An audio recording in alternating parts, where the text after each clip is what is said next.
you don't realize you have an incredible dad sometimes until, you know, you're an adult, or also until you're an adult and he's gone.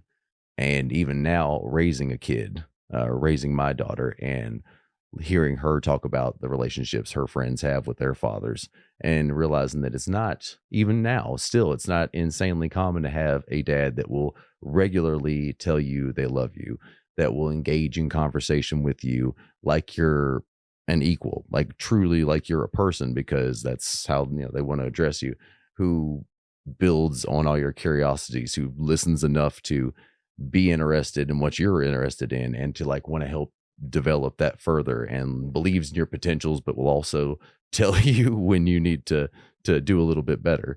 That these are the kind of things that seem like they should just be the basic standard, and to me they should.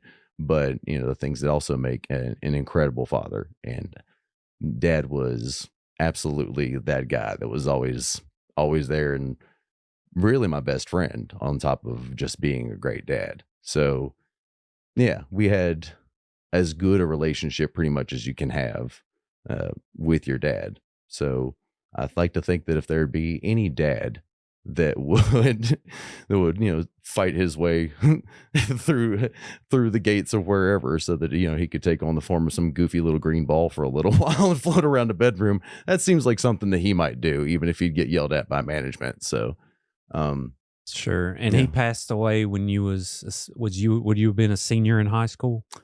think so, because I derailed pretty hard in high school, and who knows where that factored into it. Probably also finding out you have ADHD when you're like 37, and like, oh, that makes sense. I got a bunch of other diagnoses along the way, but then getting this pill, and then be like, oh, brain work now.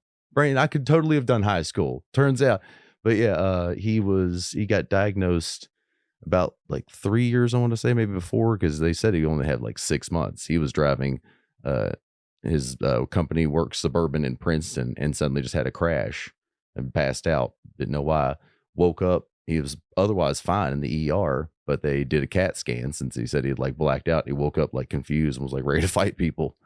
And the dude came in casual, as like he was asking for a glass of water. I was just like, oh, well, you have a brain tumor, so that's why that happened. And we were like, excuse me, what? And so thus began, the journey of chemo and radiation, and got him, like 3 years or so. But brain cancer's a brain cancer's a bastard. Like, you will basically watch the person that you know and love just unbecome themselves, like, it's not, yeah, it's about as awful a way, and I wouldn't wish it on anybody. So they're like, oh yeah, they got 3 years, just like, I don't know, maybe quicker is better sometimes, because it's an awful way to go. Mm, Mm. that's awful.